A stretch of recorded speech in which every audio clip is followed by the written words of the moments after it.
Di CPNS kali ini aku nge-apply di Pranata Komputer Ahli Pertama di Perpustakaan Provinsi Nusa Tenggara Barat. Aku lulus tahun 2023 dan ini tes CPNS yang aku ikuti pertama kali di tahun 2024 ini.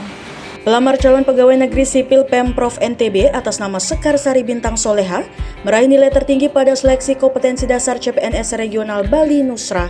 PLT Kepala Badan Kepegawaian Daerah Provinsi NTB Haji Yusron Hadi menyebut, Sekar Sari Bintang Soleha mendapatkan nilai tertinggi pada tes wawasan kebangsaan yakni 125, tes inteligensi umum dengan total 155, dan tes karakteristik pribadi 197. Sehingga total nilai yang diraih Sekar Sari Bintang Soleha pada tes SKD yang digelar beberapa waktu lalu sebesar 477.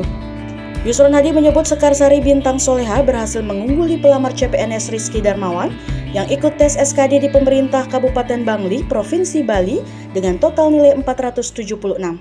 Assalamualaikum warahmatullahi wabarakatuh. Teman-teman semua, perkenalkan, namaku Sekar Sari Bintang Soleha, biasa dipanggil Sekar. Aku lulusan tahun 2023 ya, angkatan 2018, program studi Teknik Informatika di Universitas Mataram.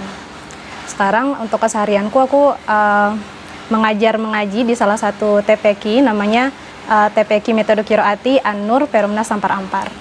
Untuk background keluarga ya, jadi kalau keluarga besarku sebenarnya itu adalah petani, keluarga besar baik dari orang tua ayah maupun dari orang tua ibu, semuanya petani. Dan kalau boleh cerita sedikit ya, di kampungku itu sangat jarang orang yang di zaman itu ya, itu belajar untuk melanjutkan pendidikan ke perguruan tinggi. Gitu, paling banter tuh cuman sampai SMP, palingan di situ. Tapi di tahun itu dimulai dari 2 orang waktu itu, ayahku sama temannya. Itu yang kemudian memberanikan diri untuk melanjutkan pendidikan ke perguruan tinggi gitu. Jadi backgroundnya itu dari situ. Keluargaku rata-rata semuanya petani. Ayahku seorang kepala sekolah di SMP Negeri Praia Timur. Itu untuk background keluarga. Kalau ibu sekarang aktif mengaji ya di salah satu TPQ juga di dekat rumah, terus sama jadi guru TK untuk paginya. Soal CPNS apa ya? Kalau misalnya belajar kayaknya kurang lebih sama lah sama teman-teman yang lain. Belajarnya via YouTube, terus beli buku juga untuk latihan sendiri, terus try out gitu. Cuman mungkin yang aku pengen highlight itu soal bagaimana kita konsisten mungkin ya kalau misalnya mau belajar sesuatu yang baru gitu. Aku biasanya kalau belajar untuk CPNS ini, biasanya itu memang kalau belajar habis subuh enaknya. Habis subuh kemudian langsung jangan tidur lagi. Gitu. Jadi langsung buka laptop gitu, langsung belajar di situ. Ngerjain try out terus segala macam ya. Baca buku dan nonton YouTube gitu. Pas ngerjain tryout pun itu setelah tryout itu jangan langsung ditinggal, tapi lihat dulu bagian mana yang salah, diresum lagi, dicatat lagi. Kalau nggak paham dicari lagi bahannya kayak gitu. Jadi di TIU juga itu lebih banyak untuk memahami konsep dibanding mengingat rumus cepat gitu. Rumus cepat itu boleh, tapi kalau kita udah paham konsepnya. Jadi pas kemudian soalnya nanti diputar pertanyaannya, kita masih tetap bisa jawab.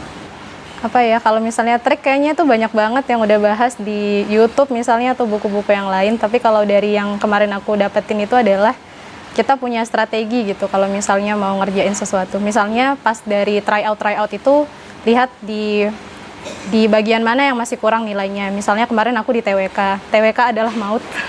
TWK adalah maut ya, jadi fokusnya itu belajar lagi nih TWK-nya, kok bisa salah ya, padahal ngerasa A bener gitu, ternyata jawabannya B, itu kan sering banget ya. Jadi perbanyak lagi latihan soalnya, perbanyak lagi nonton penjelasan video di YouTube lah gitu.